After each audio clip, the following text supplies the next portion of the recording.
Get it, please, yeah. No, I'll Hello everyone and welcome to the Red Line Comedy Club! No, much better now. Welcome to the Red Line Comedy Club! Woo! Yeah, cool. My name's Tom Alban, I'll be your MC for tonight. We'll start with a few little ground rules, okay? Don't heckle the comedians, but you can say whatever the fuck you want to me, alright? I can handle it, but we'll leave them to do their acts. If they want to talk to you, they'll talk to you, alright? But, hopefully. Who said hopefully? Oh, I think we've just made a friend already! What's your name, madam? I'm Joe. Joe, are you going to come forward and shake my hand? Joe wants a bit of stage time, everyone. Joe, what do you do, Joe?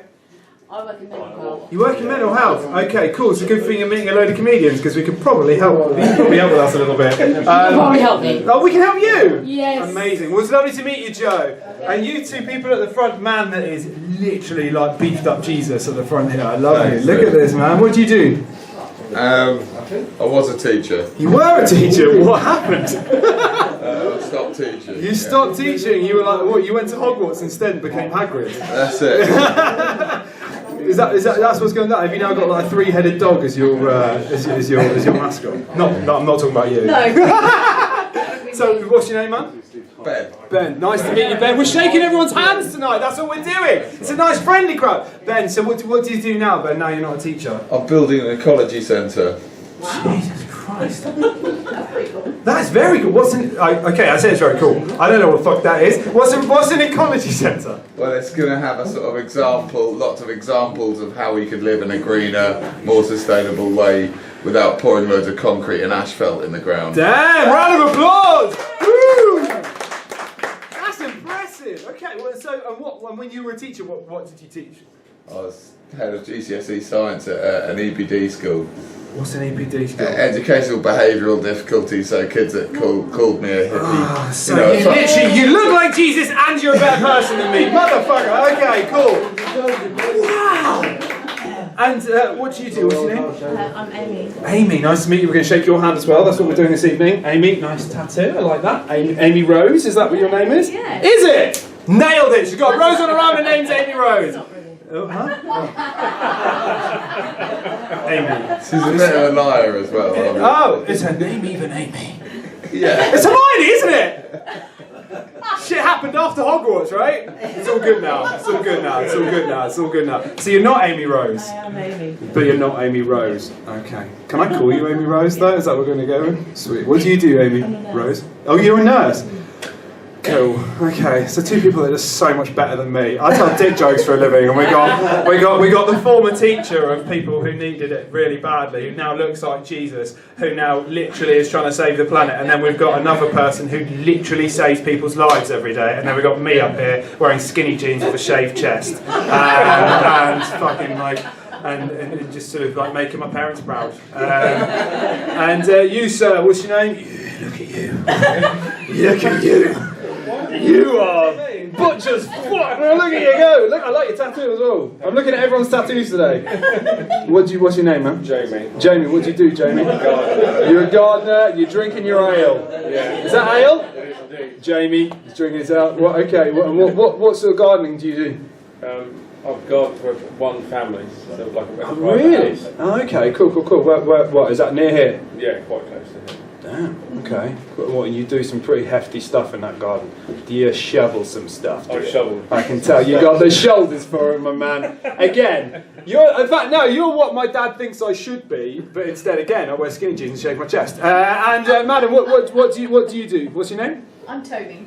Tony? Tony. Tony with an I? Tony with an I. Nailed it. Boom! Tony with an I. What do you do, Tony with an I? I work at a vet's. You work at a vet's? I do. What do you do at a vet? Are you a vet? Bit of, no, not a vet. I thought you were about to say bit of both.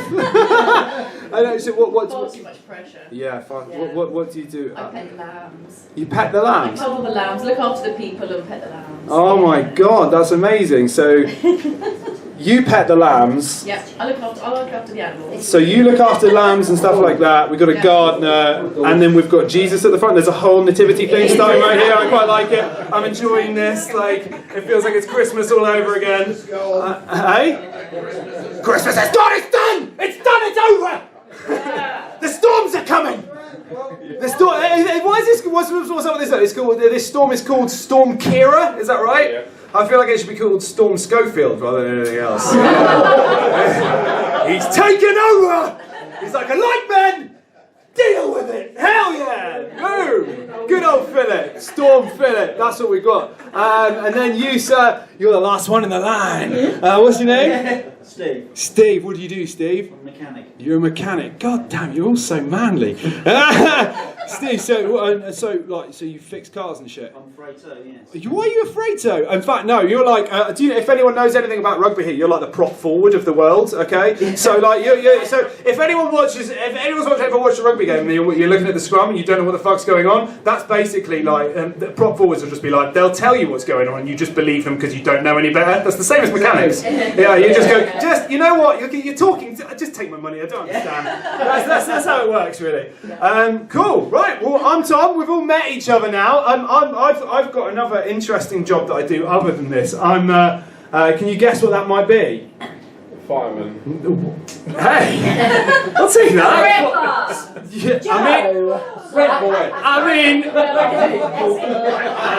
So we've got stripper, escort, Red boy. just say rent boy. But I mean, if I'm going to be honest, guys, you're closer with those three than you are with firemen, believe it or not. You're actually on the right path. I'm a butler on the buff. Yeah, do you know what that is? Have you heard of a butler on the buff before? Huh? No, that's another night. I'm on a different rate for that.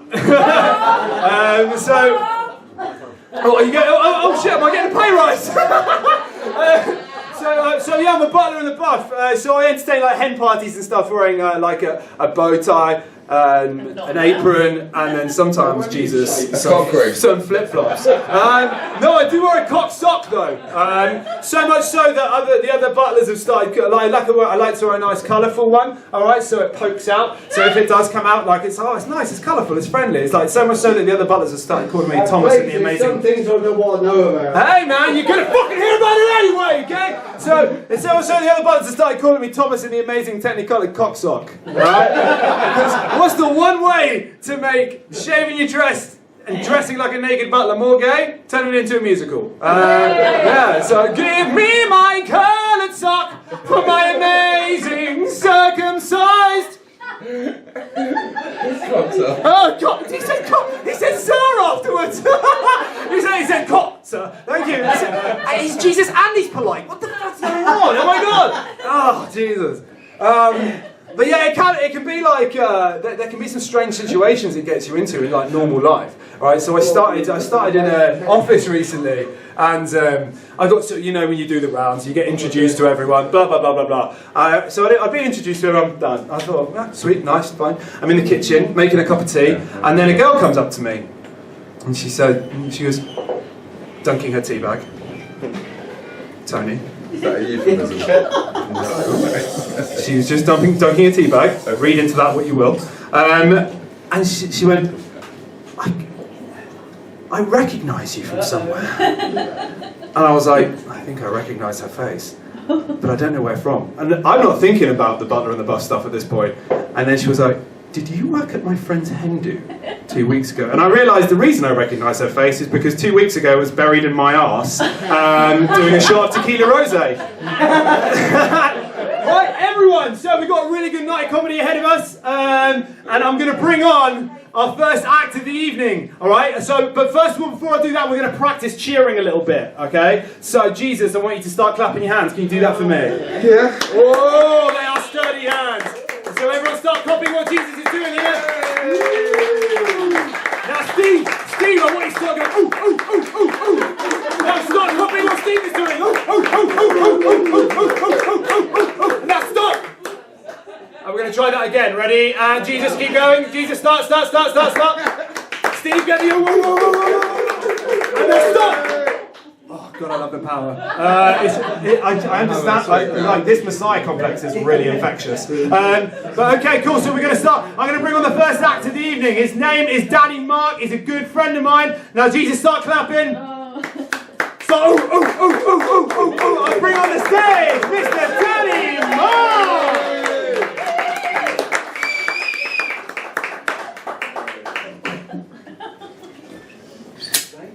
Evening, are we all good?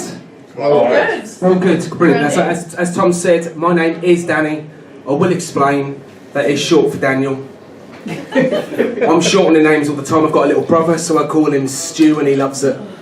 I've got another little brother, he's called Adam, so I call him Ad. He loves it. My cousin hates it because I call him Dick, even though his name's Kevin.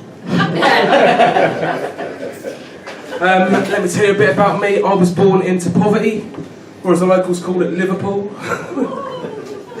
I'm 32. I'm actually a graduate. Got any graduates in tonight? No, I didn't like to say it, but what graduate basically means, it just means that I've wasted 27 grand, right? That's all that means. And what I've done was I got a degree in business management.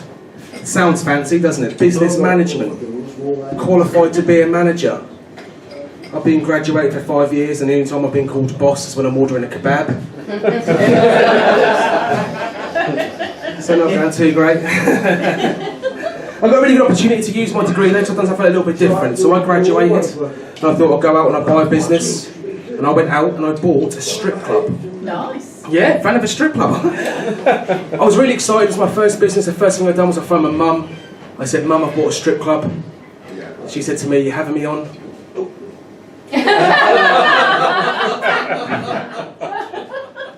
No, Mum, you have to audition like everybody else. I'm having a really good year this year. I'm having a really good year. Well, actually, I'm having a really good year. Last year, I haven't updated my material quite yet. But last year was the year that I got engaged. Thank you very much. I got down on one knee. I looked my girlfriend in the eye, and I said to her, "Will you marry me?"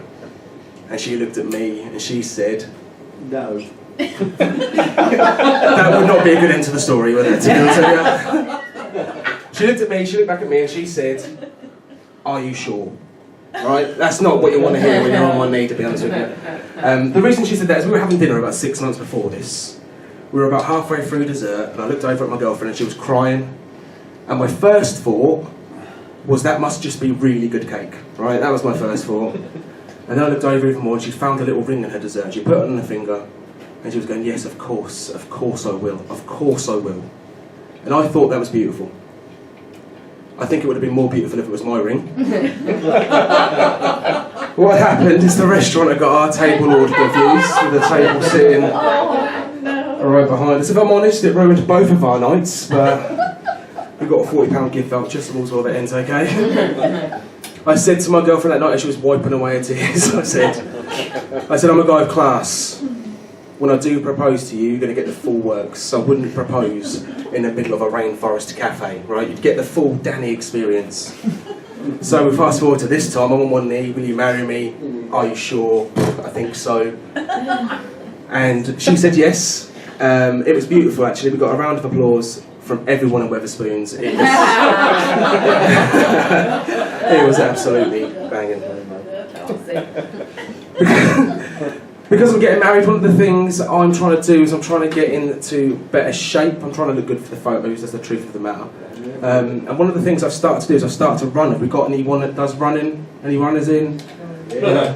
I don't blame the right as shit, right? Absolutely. Obviously, I don't do the long distances. More of a short distance kind of guy.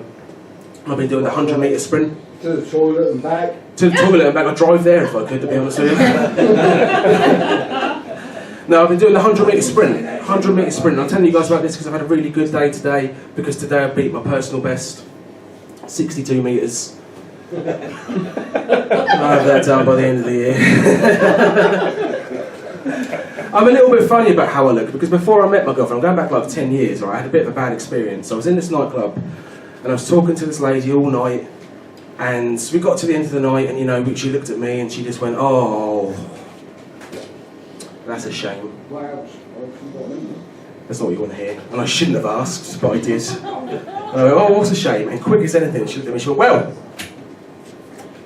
if you were a couple of stone lighter, you'd be lovely. I just looked at her and I just said, that is so cheeky and so presumptuous.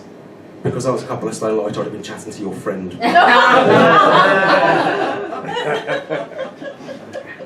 Oh, I used to work in a call centre. Has anyone done that? Anyone worked in a call centre before? I think if you've worked in a call centre, it's actually like part of the initiation process to be looking at the clock with your headset on and just think, fuck. What did I do in another life to deserve this merry hell? I used to work in a call centre for an insurance company, and I used to have this really patronising team leader, and she used to say things to me like, Danny, why's your after call so high? And like, for anyone that doesn't or hasn't worked in a call centre, after call's just like a little button you press at the end of the call so you don't get any more calls. It's just like a little bit so you can do your notes, right? And she used to say to me, why's your after call so high? Why's your after call so high? And that really, really wound me up. Because her desk was next to mine. She knows why my after call's so high. She knows it's because I've been eating hula hoops all morning and Googling Game of Thrones, you know what I mean? Like, she knows why it is. And she used to say things like, well, have you thought about, I don't know, multitasking and doing things while you're already on the phone to save on your after call time? So you know, doing two things at once. And that is awful advice. Because that's what I got sacked for in the end. Because apparently it's against company policy to masturbate at your desk. So. I went to the barbers the other day. I went to the Turkish barbers. It's looking good, isn't it? Nice little fade there. Very good, very good. It's the first time I've been to a Turkish barber. Has any of the men been here before? Yeah, I have. It's what happens is, right, so I went to them and they said to me, they cut my hair and they said to me, do you want us to do like a traditional Turkish shave afterwards? And I thought, yeah, we'll do some of that. We'll have some of that. I've never had it before. He said, right, just put your head back in the chair and I'll be back in a second. Do you know what happens next? They just throw a hot towel over your face. Didn't expect it. I thought it was being waterboarded. I'm not going to lie, I didn't think I was coming out of there. People say to me, why did you get into comedy? Why did you want to do comedy? Why did you get into it? And I've always wanted to do stand-up comedy, but I was quite scared of speaking in public. My nan changed it for me. My nan's one of my biggest inspirations, but she changed it with the most horrific piece of advice I've ever been given. And I do apologise for what's about to come out of my mouth, but I feel like I've got to share it. My nan sat me down. My nan sat me down. She looked at me and she knew I wanted to do comedy. She said, Danny, you've got to do what you want to do. Remember, anything is a dildo if you're brave enough.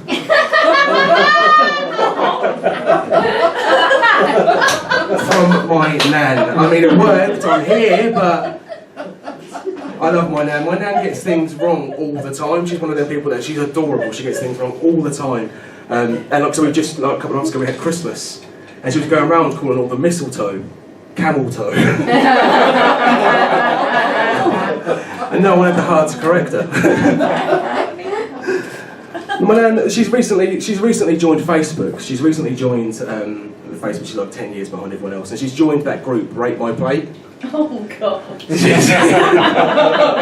Like, obviously 5 years after everyone else she's there, but she's really into it at the moment. She's always sending me a little witty comeback she's put on there, right? And the other day I was at work and I got a text message from her, and it was just like a normal text, and it ended with, I'm having sausage and mash for my tea tonight. Now I saw an opportunity here to connect with my nan on a subject that she's already familiar with, and I thought, this is a great bonding moment for us. So I sent her a message back and she said, well, send us a picture of your mash and I'll rate it. Alright? I didn't think nothing more of it. I put my phone away, I looked a little while later and I did have a photo, but it was not mashed potato. What had happened, right? What had happened is my phone had taken it upon itself to auto-correct the word mash.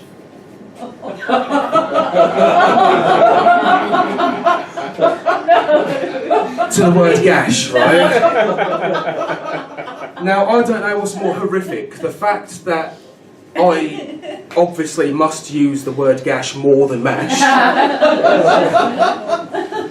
or the fact that my nan sent me that photo.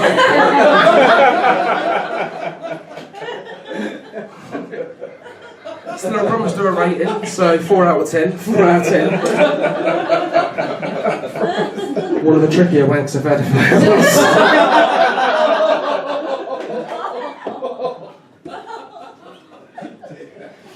Oh dear, don't get any worse than that, I promise. One of the things about me is I've always had pretty pretty crap shoes. I've always had pretty rubbish shoes, right? There we go, having a quick peek at them. These are awful, right? Because I just think they're really expensive. But I thought, I'm having some problems with my knees at the moment. I'm on my feet most nights doing stand-up, believe it or not. and I thought, I know what I'll do. I'll buy some quite good shoes. They might be good for my posture, it might help me out a little bit. So I thought, I'll throw some good money at them. So I'll go to the best shoe shop I know of. So I found myself in Sports Direct, right? I'm in Sports Direct, and I'm looking at these shoes, and I find a pair that I really, really like. But they're like £100. And I think it's a lot of money for some shoes. I'm not too sure, but I really like them. And I eventually buy them. And the woman at the counter says, would you like to put your old shoes in the box and wear your new shoes home? And I thought, that's a great idea, because it'll give me a chance to convince myself that these are a bargain. And, you know, so I'm driving home, I'm wearing my new shoes, that's the upshot of it, right? I'm halfway home, I'm looking down at my feet, I'm still not sure, I'm looking back up. Driving along a little more, looking down, almost crashing, but looking down. And by the time I've got home, I've convinced myself that these are the biggest bargain that I've ever bought in my life. I can't believe my luck, right? Until I walked through the door, and there was my girlfriend, who looked at me, then looked down at my shoes, then looked back up at me again, and then pissed herself laughing. I was fuming. I was livid. I was like, what do you think you're laughing at? And she went, well, your shoes, obviously. Obviously? I've just paid £100 for these, what's wrong with these? She went, £100! You're a 31-year-old man. What the hell do you need a pair of Heelys for? So I had to take them back. Me and my girlfriend, we have had a few arguments about, over the years. I mean, I love her to pieces, but she does make me laugh. Not so long ago, we wanted to go on holiday. Now, I wanted to go to Dublin. My fiancée wanted to go to Amsterdam. So we sat down and she spoke to me about compromise, and off we went to Amsterdam, right? Has anyone here been to Amsterdam? Yeah. Oh, yeah. Oh, yeah. Oh, yeah. Oh, yeah. Did anyone here go to the ice bar in Amsterdam? You've been to the ice bar? Do you know what the ice bar is? No, but you look like a pretty intelligent bunch, right? So, probably work out what it is. What it is, it's a bit like this, right? But everything in it is made of ice. Absolutely every single part of it is made of ice, right? And this is my comedian's mind work, and I'm in there shivering with my coat on, drinking a flaming sambuca for the extra heat, right? And I noticed behind the bar, they've got 4 different fire extinguishers. Interesting. In a bar made of ice. I was just like, what the fuck's going on here? Like, I was like, surely life jackets would be more appropriate, right? And I've started to see things like this absolutely everywhere. So like, I gig around the country quite a lot, and I stopped at a restaurant on the way to a gig the other week. And the waitress came over, she said, what would you like? And I said, well, do you do an all-day breakfast? And she went, yeah. Until 11.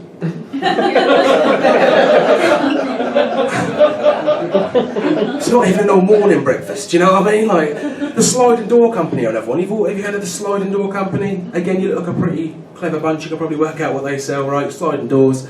On their headquarters, revolving doors.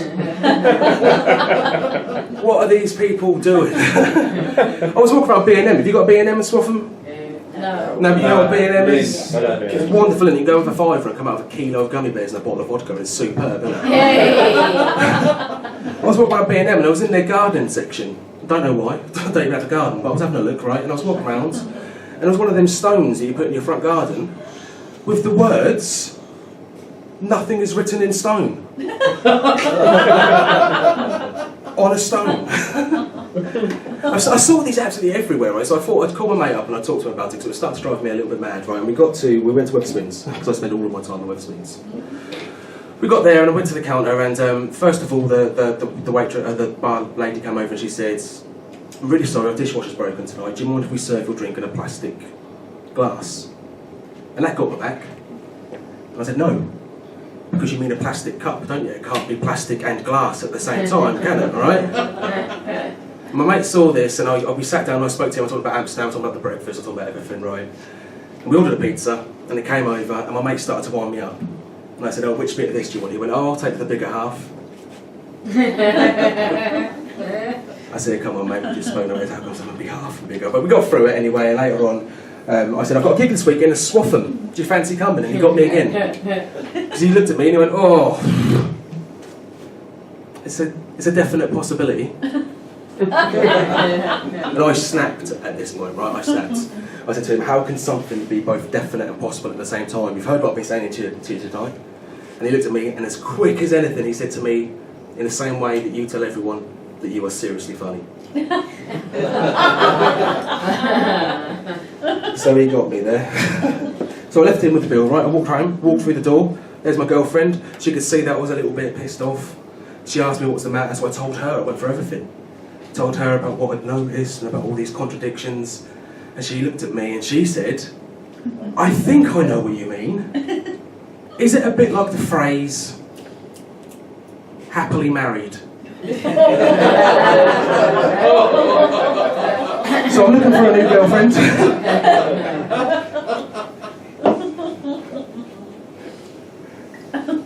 I do love her, believe it or not. I do love her. She said words to me, funny enough, the other day that no man ever, ever, ever wants to hear. She sat me down, she looked me square in the eye, and she said, Danny, having a small penis shouldn't affect our sex life. What do you say to that? I just went, oh, I know. I would just prefer it if you didn't have one at all, but there we go.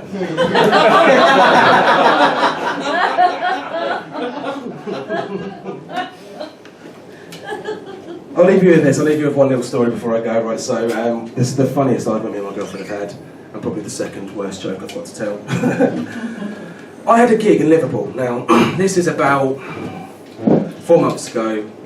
My girlfriend had obviously forgot, and I had to leave for work early. So I walked through my front door maybe 4 hours earlier than she was expecting me to walk through, right? And I walked in and I caught her. Now, I know what you're thinking. What did you catch her doing? Did you catch her cheating?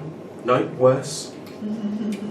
I caught her, and there's no nice way to say this, so I apologise. I caught her masturbating with a carrot. Some confused faces, and let me just tell everyone else that is absolutely the correct reaction. I walked in and I was just like, what the hell is going on here? She went, well, what do you mean? I said, that. She went, well, what's your problem? I said, well, I was going to eat that later. Now it's going to taste like carrots. The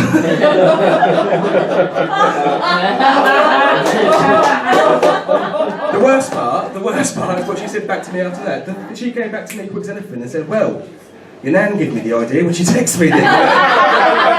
Cheers, guys.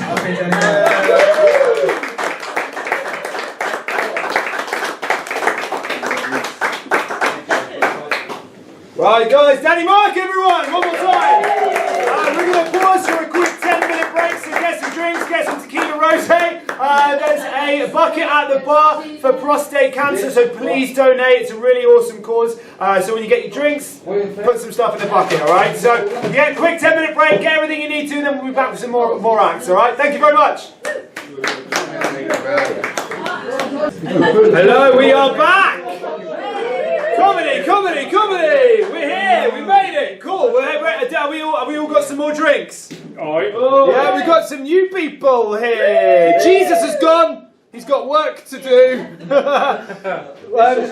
My man, what's your name in the jacket here?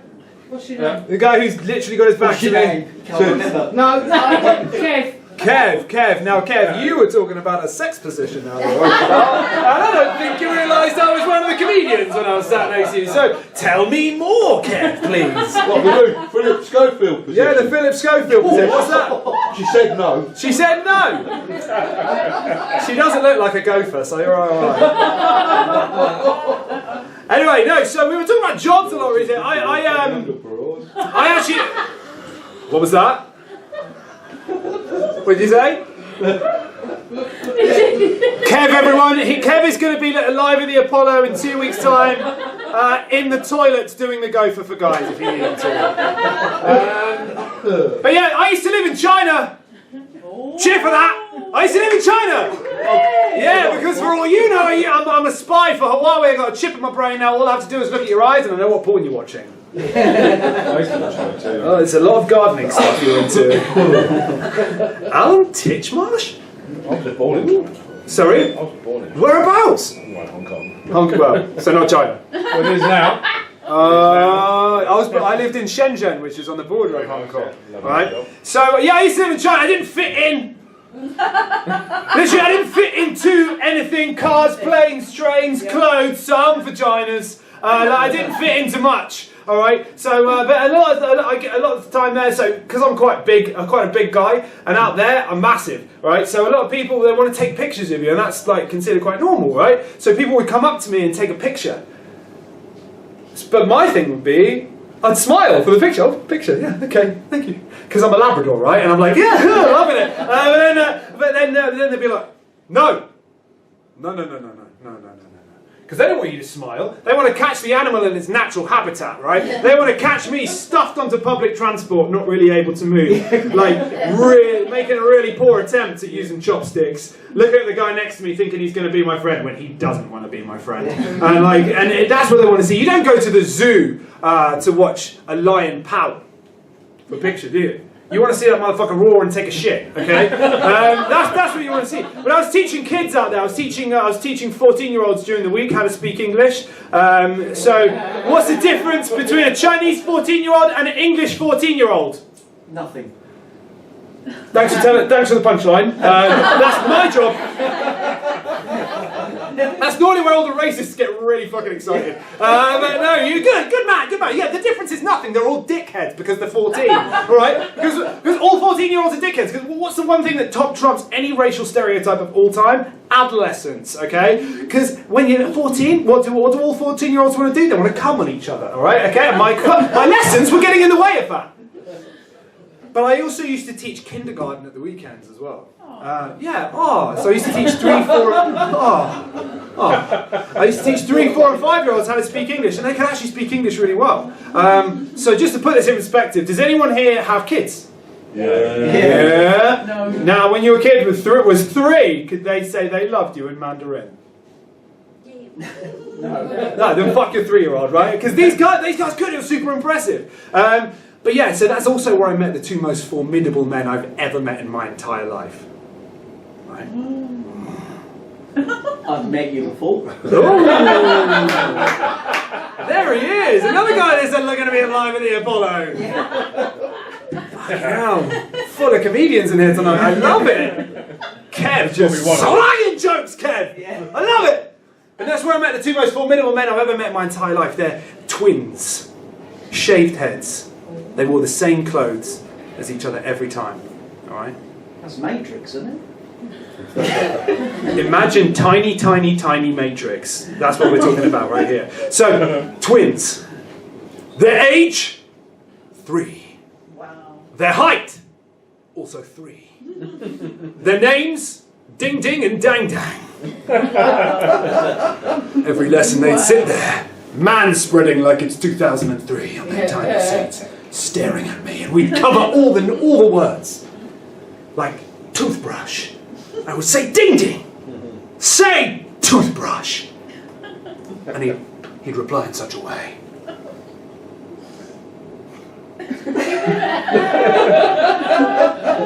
And I would say, dang dang! Say, toothbrush! And he would reply in such a way. Like the Mitchell brothers of Shenzhen. Terrifying. So then I would move on to another member of the class, Angela. Now, Tony, for this, can you be a tiny Chinese girl called Angela? Absolutely. Don't do an accent. Okay. Yeah. This is where we draw the line. We're not doing accents, okay? Cool. So, Angela, say toothbrush. Well done, Angela! High five! Everyone give a round of applause for Angela! Everyone give her a round of applause. Well done, high five! We'll do this in the air. Now, Angela, say window. Window. Don't talk. So that's the thing. Every single time you're in a class, what's the one thing? I used to do so much shit to piss off my teachers, and what was the one thing they always used to get really angry with? Do not talk while I'm talking! It's like, I literally just had my dick out 3 seconds ago, but you're angry about that? Like my friend just climbed out the window and don't talk while I'm talking! Like, that's where they draw the line. But anyway, say window. Window. Say, Angela. Oh, well done. High five, Angela. Angela, say wall. Wall. Well done. High five. Round of applause for Angela. we covered everything. From the windows to the walls. This is like a hip-hop joke. I don't know if you guys get this at all. To the sweat drip from my walls. No, there were 3. But yeah, so we covered everything. And then we would move on to I Love Mummy. Now, Angela, say I love Mummy. I love Mummy. Well done, Angela! High five! Adorable! It was then that Ding Ding would rise from his seat, walk towards me, strike me, and say, "Toothbrush!"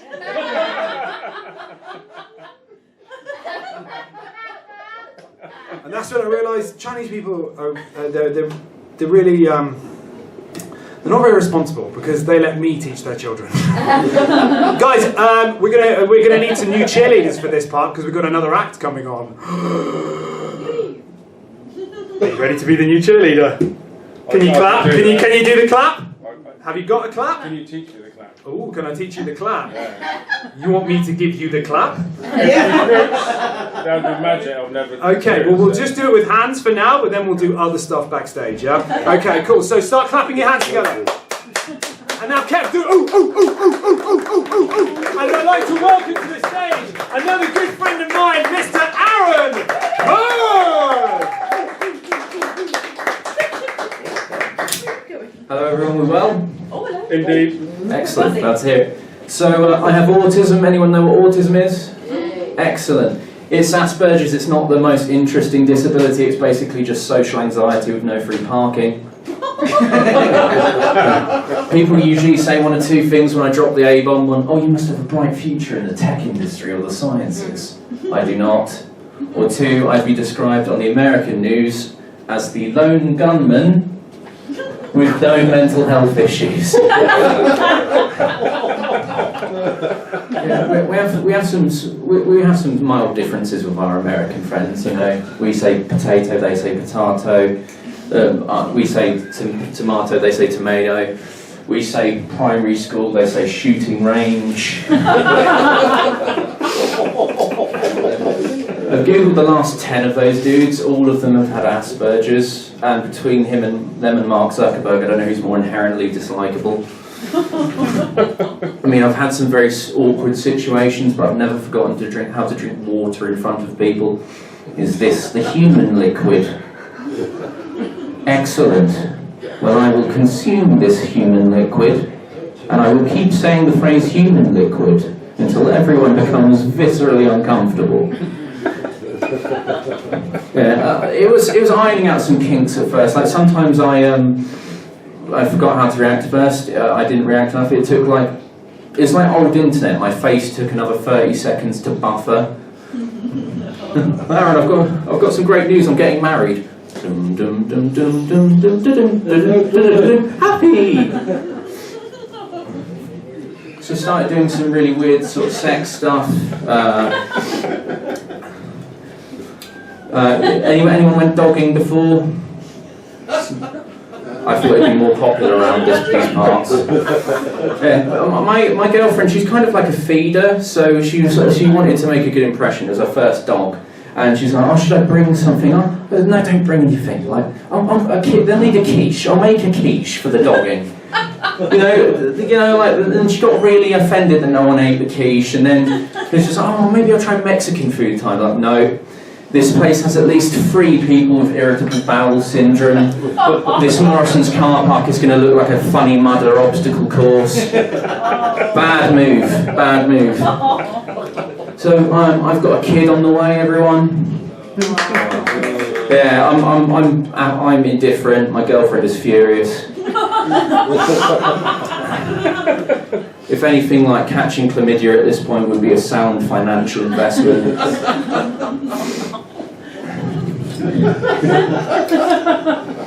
Yeah, I've been in some bizarre sort of situations. Have you ever been a busboy or / waiter at an orgy?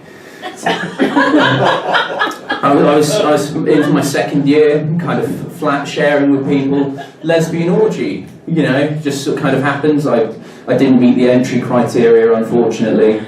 Yeah. They sent me to Tesco's Express to get Capri-Sun. Have you ever had a group of lesbians yelling, "Aaron, juice me!" and then had to run in like a busboy squirting apple or orange Capri-Sun into a lesbian's face? I've had worse evenings. So if you haven't guessed by now, I'm quite mentally ill. I had a chat with my friend. He started opening up about his depression. It's really important that men talk about this sort of stuff. But he said he has seasonal affective depression. He only really gets sad in the winter. I tried to be supportive, but my brain just went, must be nice for some of us to be able to work part-time. So yeah, I've got the old bipolar. You know, one time I stayed up for about 2 weeks. I started thinking I was Poseidon for some reason. I'm not Poseidon, just in case. But if you ask me nice enough, I will poke you with my trident. I like that one. But yeah, it kind of dawned on me that if I was this omnipotent god of the sea and I could choose my mortal form, why have I chose to look like the assistant manager of a Curry's PC World? Hello, went to Iceland. No, they've rejected me on 5 separate occasions. I don't know. I probably shouldn't reproduce. You know, I'll stick with dogs and stuff. Some nods of agreement, like, yeah, this is a write-off, man. Yeah, I come from Suffolk, you know, the Suffolk people kind of, this mutual inbreeding, like the Suffolk think you're at it, the Norfolk think you're at it, but I've seen some horrendous mutants from where I'm from, like, your gene pool is more of a fucking puddle, and you're criticising people for being inbred, man, Jesus Christ.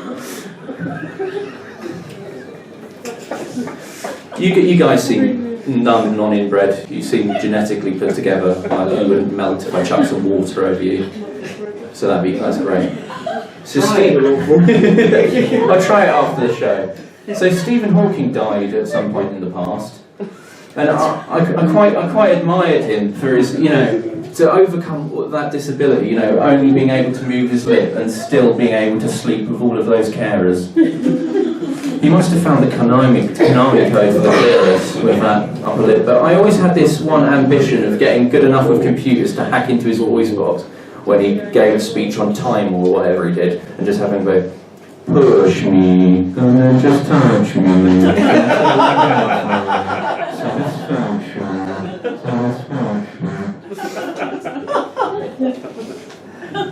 Shall I end this set on 2 really quite horrifically lame jokes? Would you tolerate that, Swaffham? Yeah. So I was going for a jog the other day, and someone threw a block of cheese at me. I looked up at the car in disgust and yelled, "That wasn't very mature, was it?" We've got another one. This was the first joke I ever wrote when I was 14. Light bulb porn, that'll get you off in a flash. That one's more for me than anything else. Swaffham, you've been a lovely crowd. I've been Aaron Hood, thank you very much.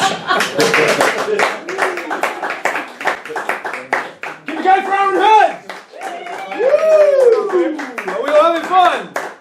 We're all having fun. We're having a good weekend though. Yes. Is everyone having a good weekend? Yes. Yeah, what have we done so far this weekend? Worked, fuck all. Fuck all. Worked, fuck all. Very different sides of the room right here. So, alright, so you were working, like telling people there was stuff wrong with their cars, but there wasn't anything wrong with their cars, really, was there? Yeah, there's some shit. I do have a windscreen wiper problem though, so we could, you know, I'll give him the clap and then we can check the car. Yeah, and then you can charge me £2,000 for a squeegee. And then, but you'd be doing fuck all, yeah? Yeah. just fucking looking at Philip Schofield memes, mate. Actually, that was just crossing my mind. Yeah, just cross your mind, innit? Tried that. Good stuff. Right, okay, cool. Guys, we're going to bring on our next act. So I need you to start whooping and cheering again. So I'm going to give you the clap. I hand you the clap. Ooh, there we go. Yeah, you got that. And then ooh. I want you to give it up for another good friend of mine, Mr. Colin Daniels, and Woody as well.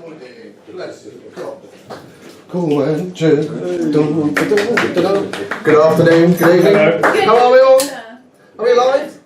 Very good. Marvellous. Where the fuck are you? Oh yeah, they're over there. Fucking terrible jokes. Listen, if you're going to laugh at blind jokes, you're going to have a great time. Anyway, yes, so hi, I'm Colin. This is Woody. Hi, Woody. Woody, lie down. Oh, yeah, he's a Labrador. And you don't have to clear up his shit. He's a guide dog. Obviously, I can't see so well, so I do have this thing about walking into stuff. It's all a bit weird. But, you know, I'm wandering around the city, as you can imagine, and I hear sentences like, look, there's one of them blind dogs. Which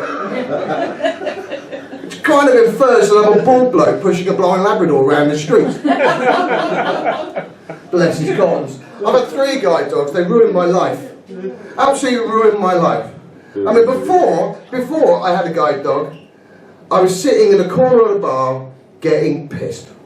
Spending your money. So thanks very much. Then I got a guide dog. I got confident, got a job, got a mortgage. Oh yeah, but you guys are paying for my mortgage. Because of my pip. So, thanks very much.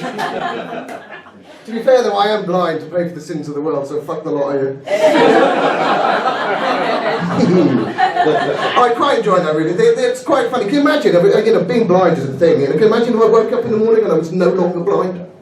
The havoc that would fucking cause. Jesus Christ. I'd have to give my dog back. Oh, it's a Labrador. Oh. Guide dogs are a bit like wives. Once you've had 3, the novelty wears off. Oh, it's terrible, isn't it? I only have 1 wife, 3 guide dogs. Anyway, so I'd have to give my dog back. I'd have to give my car back.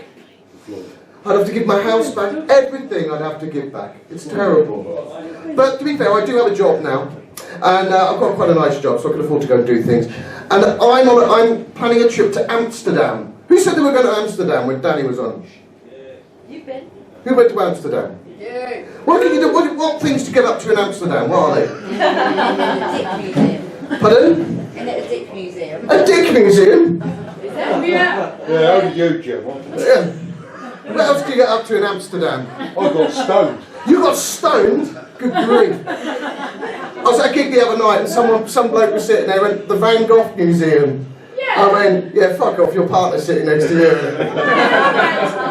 You went to that? I did. Oh, I'm sure it was very lovely. It was actually. Yeah, it's a bit wasted on me, isn't it? I got Really?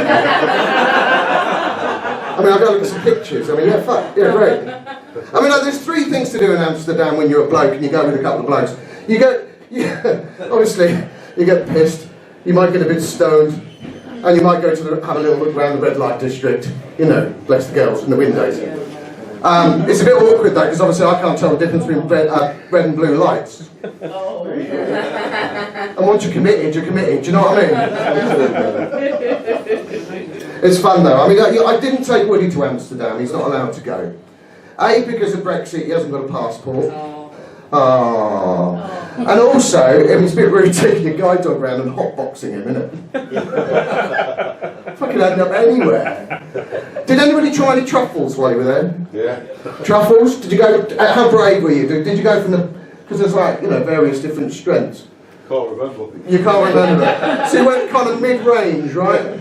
Yeah. I went mid-range. I took so many truffles, I thought I got my eyesight back.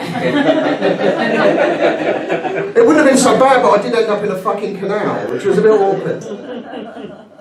But it was fun. I mean, I like Amsterdam. I keep wanting to go. But obviously, if I go too much, they're going to take my pip away. You know. So it's terrible. Actually, I was at the DWP office the other day near Parliament Square, and there was one guy demonstrating outside, which is fine. We all got that right to do that, haven't we? And he was in a tent. And my PA, because I do have a PA, sorry, she said, look, he's got a sign by him that says, DWP, you won't silence me. But he wasn't saying anything. They had already done that, you know. Bless his little cotton. So anyway, so I sort of do have a reasonably good job, and I do often do some stuff. But actually, the way I'm able to access the world is through speech software. The world talks. Even my microwave talks. So you put stuff in the microwave, you guys are going to get press bit 1, 2, 3, 4, beep, beep, beep, beep, and it makes noises. Mine goes 1 minute, 2 minutes, 3 minutes, stuff like that. And you know that thing what you do, when you put food in the microwave to cook it or defrost it, you get halfway through it, it beeps, so it goes beep, beep, beep. Mine goes, rearrange food! Because the guy was the recording of the guy was an old brigadier in the army. If you hit the wrong key, it was almost like you're going to get South Side to do some jankers, you know, start peeling potatoes. The thing is that, as you can gather, there were sort of various volumes. So number 1 is like shout, and 10 is loud enough to make Philip Schofield come out as gay. It's topical. I like it. It's fun. But my most important piece of equipment I've got is my mobile phone. My mobile phone is my life, really, because it's got everything on it that I need, and it speaks out too. So if you send me a text message, it will read out the text to me, right? So you can send me anything you like. Colin, would you like a pint? The answer would be yes, obviously. But you know, it will read it out to me.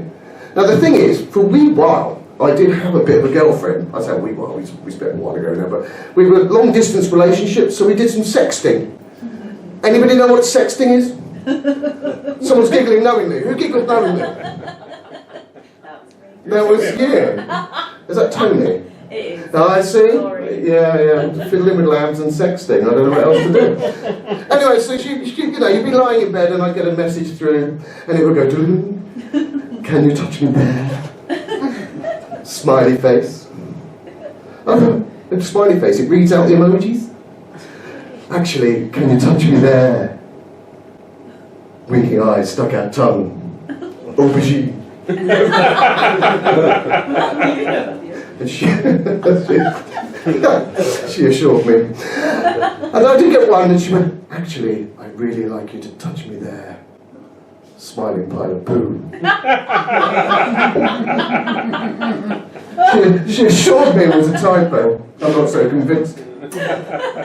Anyway, I do have some really mean friends, and you know, but as I say, I've got this job, and this job sometimes takes me to sort of weird and wonderful places.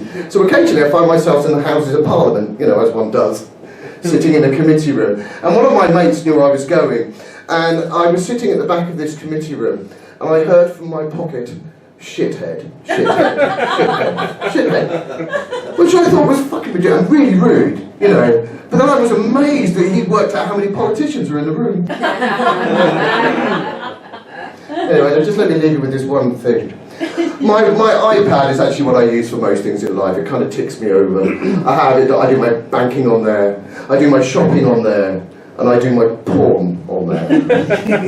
Now the thing is, if I hold the iPad up to my left eye, I can just about see what's going on, and handily I'm right-handed. So you know, you choose a video, and you want to whatever you want to watch, and you just think, I'm gonna. You know, these things come up these days. Ooh, I did try to cast this once onto the TV, but no vagina ever needs to look that big. It's very scary. Anyway, so as you bring up the video, it says, we use cookies to enhance your viewing pleasure. Personally, I prefer some lube and a sock. But sometimes I get hungry mid-wank. So thank you very much. Cheers.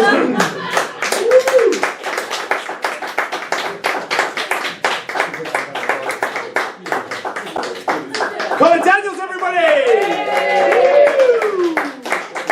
What I really liked there was that Tony said something, he said, who said that? And you fucking pointed! You went, who said that? And you went, that's wasted on Colin! Anyway, guys, we're going to have another short break, 10 minutes, so get some drinks, put some more money in the bucket for prostate cancer, and then we're going to come back for our headline of the evening. Ooh. Amazing, cool, so we're going to have a little break, and we'll see you in 10. Thank you. Shake it! Shake it, baby! He didn't even read. Hello, welcome back, everyone! everyone cheer! I've got a man with his back to me, and I'm not gonna ignore him if he's not gonna. Everyone, if we could all just listen to this man's conversation here, because apparently it's extremely important. Kev, what's up, man? You good? Yeah, I'm good, yeah. Oh, good. I'm happy. I am because I've got a beer. Yeah. Oh, you're good because you got a beer. Are you going to pour that in someone's engine later on and fuck it up for them? This will cost you a pint. There we go. Sticks it in there. Are we all having fun? Yeah. Got we okay? So, Tony, what have you been up to this weekend? What have What you have I been been up to? I went for a nice long walk in the sunshine. Bloody Had an hell, afternoon Tony. tea, which was So- very nice. How quaint. Ate my body weight in cake. Your body weight in cake? Yeah. What is your body weight? You should never ask that. I don't know at the moment. And where did you do this? Sheringham. Not far away. You've had a lovely day, haven't It's you? beautiful by the sea. Went to go and see the sea. Tony. Spot on. Loved it. Stroking lambs during the week, eating cake at the weekends. Rock and roll. She's living a life of leisure, everybody. Yeah, rock and roll, in fact. No, that's what it is. That's rock and roll. Doing shots in between. Do you want to do some tequila? Ooh, Because that's where people do it from. No, that's you later on. That's where we're going to do that.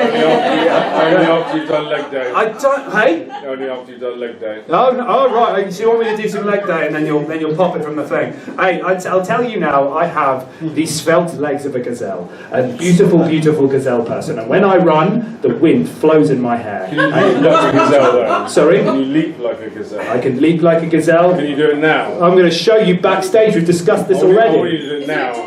I can't leap in here. I'll have a concussion. Do you want me to be concussed? I don't want CTE. How am I going to... Okay, if I've got a concussion, how am I going to fuck you backstage?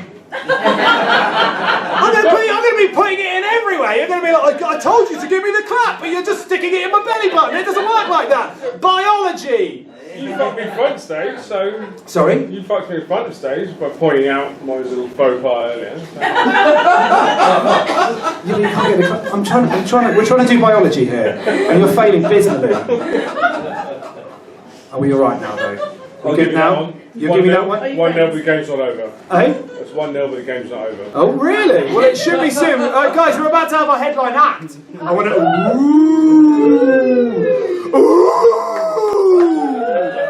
Oh, look at that. That's some excitement right there. Has anyone else... you, sir, my bodyguard for the evening. What's your name, sorry? Tim. Tim. What do you do, Tim? I'm a slave. You're... Okay.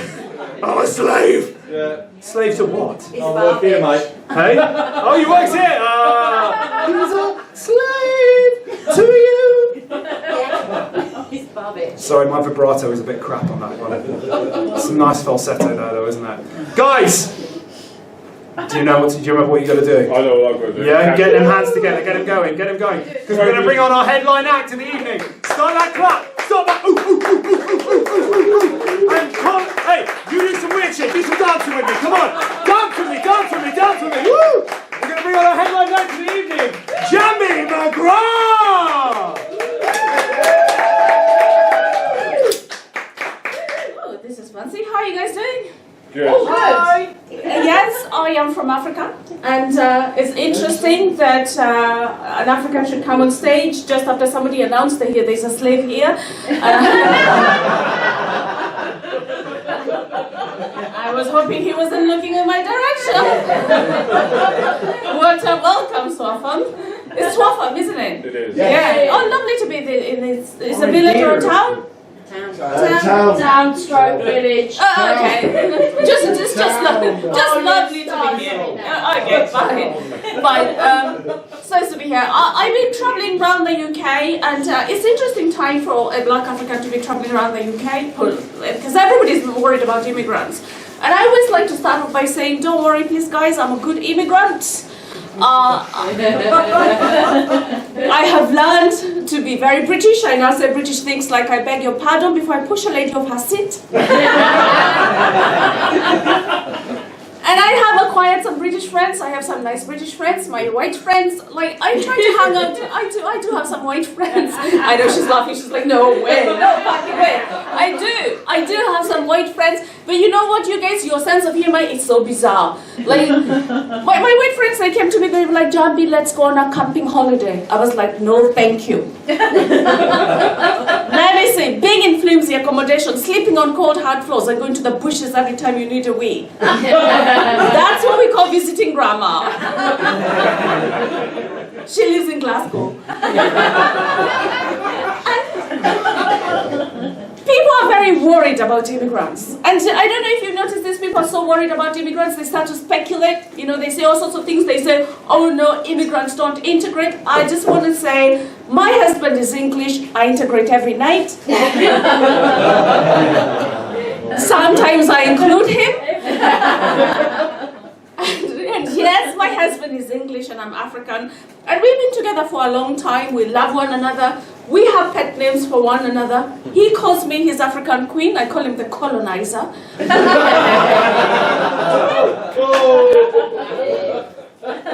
And yes, my husband is white and I'm black. Obviously, our children are grey.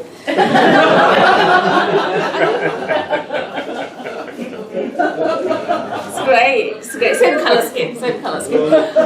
And it's lovely though, it's lovely. Because like I met my husband when I was studying in America, in New York, and it was love at first sight. We saw each other from across the room and it was just magnetic. After 2 weeks he proposed. 2 weeks he proposed. I know, 2 weeks he proposed. And I obviously confirmed he had a British passport. You don't want to say yes and then find out on your wedding night he's from Bulgaria.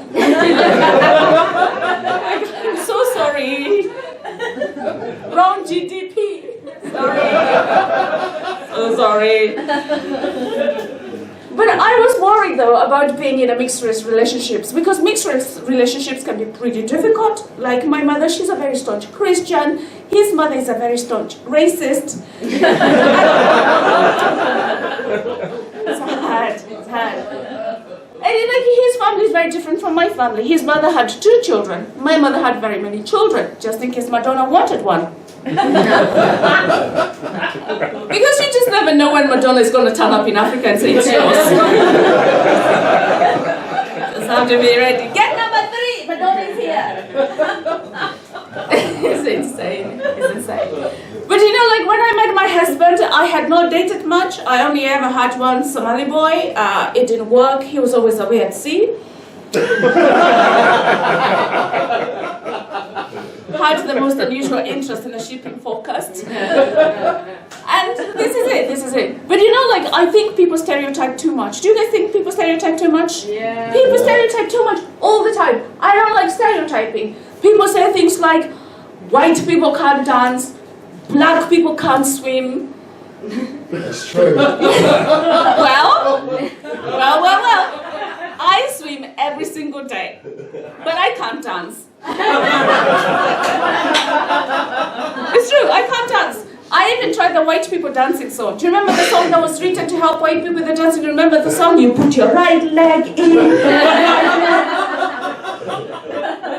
Didn't work for me either. It didn't work for me. I don't like stereotyping. People stereotype too much. I don't like it. And because people think that all black people do the same shit. People think that all black people, every Sunday, we're at church going, oh Lord, why would you take Prince and leave Kanye? It's not what we do. It's not what we do. But what is interesting though, is that I found out the other day that I'm no longer black, which was news to me. I know, right? Like, it was news to me. I now belong to a new category called BAME. Have you guys heard of the word BAME? Yeah, BAME. I was like, oh my God, what does it even mean? Like, do I get to stay? Like, what is it? And it means blacks, Asians, Chinese, Thai, Vietnamese. It's just a long-winded way of saying you're not white. It's like, what do I have in common with people from China? But and we are in the same category, which is fine. It's interesting. But I was so surprised because I didn't even know I was black, because like in Africa we don't know we are black. You think we would know? We don't actually know. But when you think about it, we're not really. Some of us are light brown, others are dark brown, others are medium brown. I guess it's easier for white people because you only have 2 shades, before and after sun.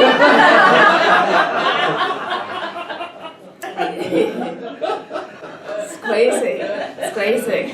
But you know what? Like, I'm so fascinated to see this Brexit thing, because like I know like everybody's mentally exhausted, isn't it? What a fuckery, right? Isn't it?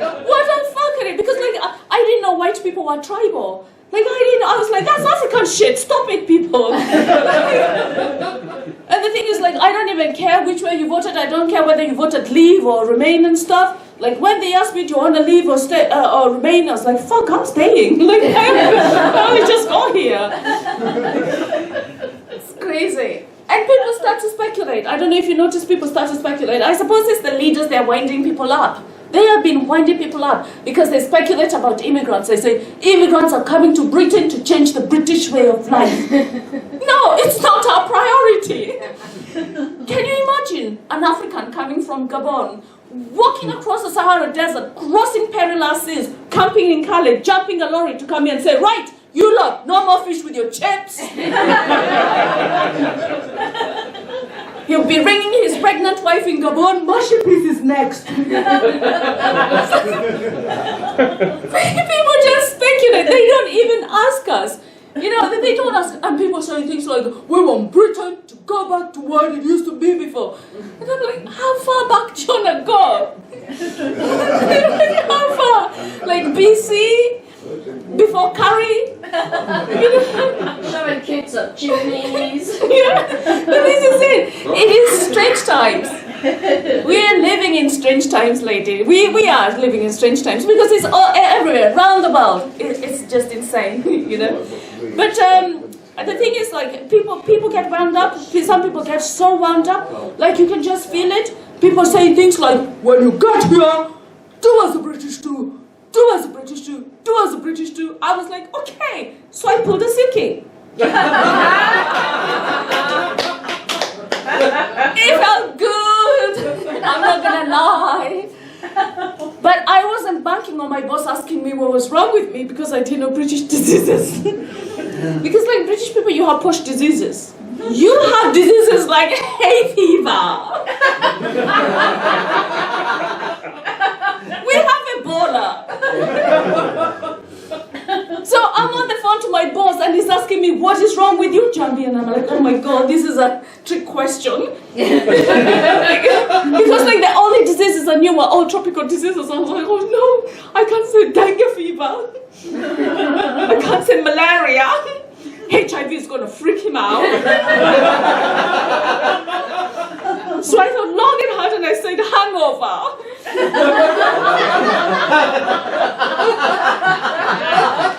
And he goes, nice one, mate. That's how British I have become. It's crazy, it's crazy. But the thing is, like, nobody ever asks immigrants why we come here. The truth of the matter is, immigrants come to Britain because they like the British way of life. Simple. Thing is, like, most immigrants voted Leave because they didn't want other immigrants coming to Britain to change the British way of life.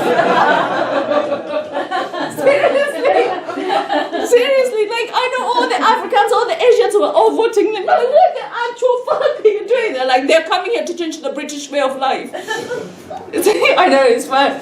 But the thing is that, like, you know, people come here because they like the British way of life. You know, like, I like getting into a bus without having to headbutt anyone. It's great. It's so great. I didn't even hear that. Yeah, I didn't even hear that. You said get in the bus instead of on it.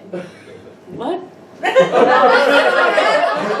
You said get in the bus instead of on it. Okay. Sorry. That's fine. That's fine. fine. It's nice to He said heckle. that, I didn't say that. It's fine. It's fine. It's not stereotyping, is it? It's not. We're not stereotyping now, are we? But it's crazy though. But I'm from Kenya. Anyone from Kenya? Yeah, no. No. That would have been a shock. In Swaffham. Do you guys have any black people here in Swaffham? Yes. Oh really? Where does he live?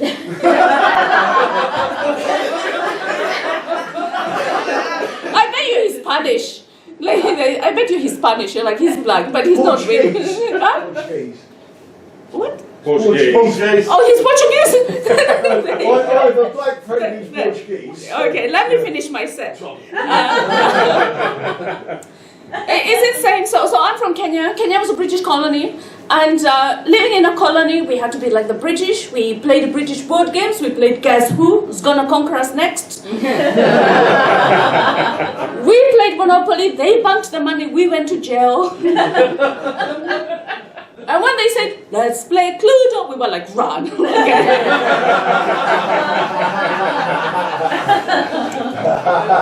It's insane. It's insane.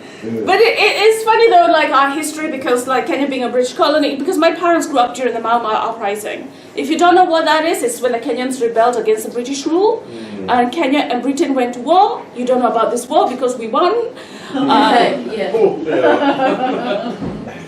Okay, not so funny. Great. So like my parents were very tough, you know, because they had a very hard life. My dad was a hard man, you know, he was a hard man. So when we were naughty, he always used to punish us by making us kneel down. When we went to church, we had to kneel down for confession. When my husband got on one knee, I whacked him on the head and said, what the fuck have you done?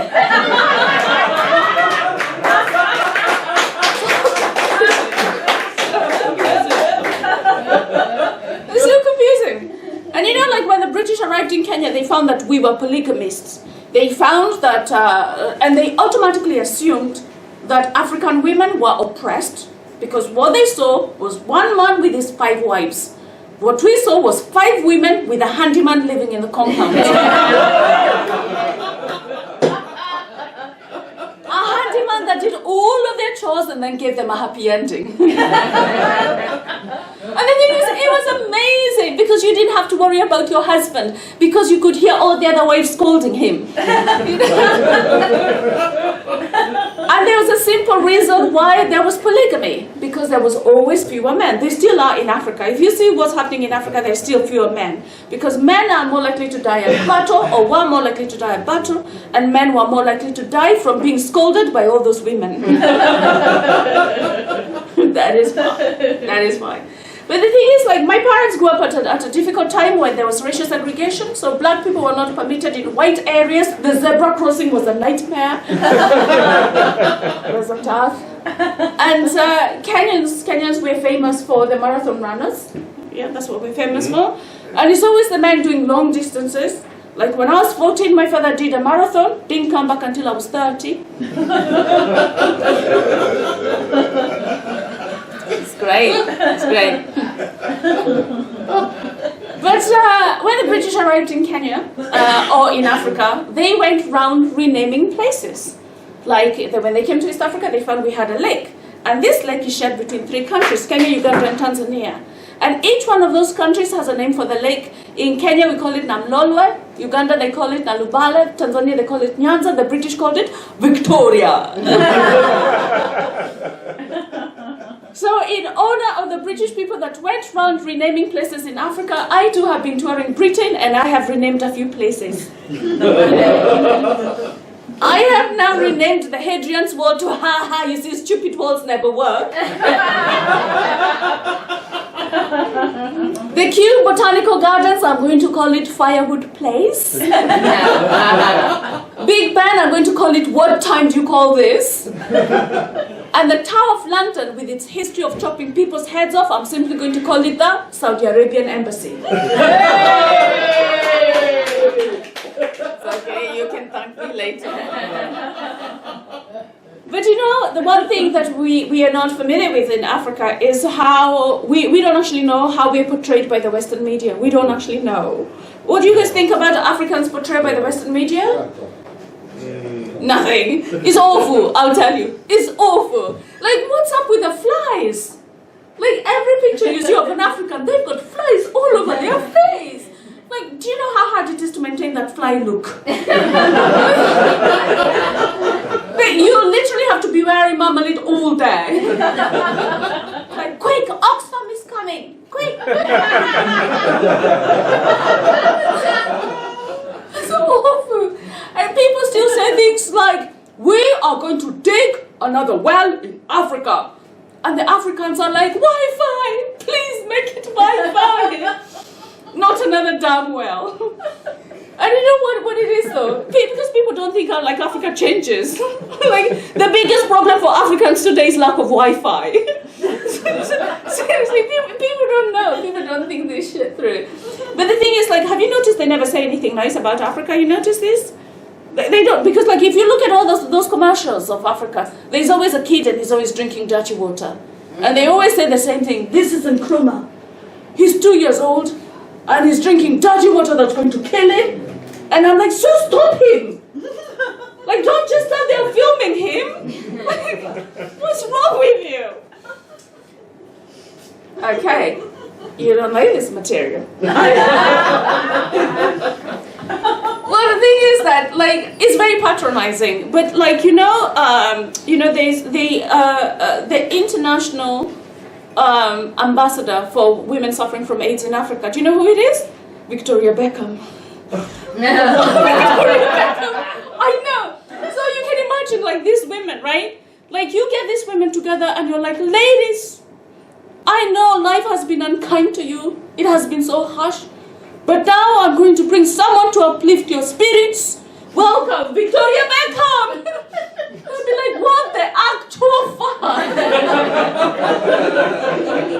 Like, at least bring someone who is at least well fed. You know? Bring Vanessa Feltz. You know? Isn't it? Like, she walks in there, they're like, yeah, that bitch eats well. You know? Seriously, this is insulting. But I'm going to do one more thing, and I'm going to leave you. I'm going to tell you about my sex education. I know. So my sex education, when I was in Africa, I was growing up in Africa. So I was 15 years old, and because we don't have sex education, I was so curious about sex. I was like, I don't know where to find out about sex. So the only place was Mills and Boone. I know, right? So you can sympathize with me, right? So I'm 15 years old. I want to find out about sex. This is the shit I was reading, okay? So listen here. He gazed longingly into her sea blue eyes, her lips full and inviting. The allure of her perfume sent him wild with desire, kissing her impatiently, whispering mon amour. They were always French. They were never from like Albania. He never wanted anyone more like he wanted her now. His strong arms led her to the bed. Her legs buckled. He kissed every inch of her body beautifully and slowly. A moan escaped from her dry throat. She could have done with Benelin, really. She could feel his manhood. Oh, the manhood. Doesn't that get you going, ladies? She could feel his manhood between her thighs, thrusting forward, sweeping her into a sea of desire, riding the waves in perfect union into ecstasy. Spent, they lit a cigarette.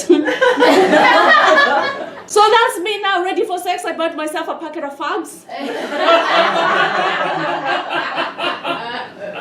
And I found my boy, he was 15. Do you know how he wooed me? Do you wanna do it? And I remember the day we had sex so clearly because he looked at me in the eye and told me we had done it. I was as shocked as you are. And that was the day that I decided to write my own teenage literature. Do you want to hear it? Yeah. Yes. He couldn't see her because the shed had no lights. He didn't want to kiss her because that might cause premature ejaculation. He He struggled to tear the Nick condom between his teeth, his right hand fumbling to keep his penis erect. He thrust himself forward, knocking her off the bike shed. When she was up, he felt up her skirt looking for an opening. He thrust himself in. She said, "Not there." Well, that's my time, guys. You've been so amazing. Thank you so much. You're all just lovely. Thanks very much.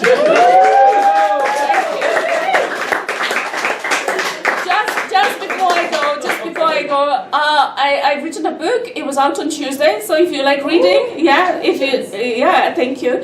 If you like reading, it's on Audible, it's on Amazon, it's in Foyle's bookshops, it's in many bookshops. So yeah, it's called Through the Leopard's Gaze by me, NJAMBI McGRATH. Good night.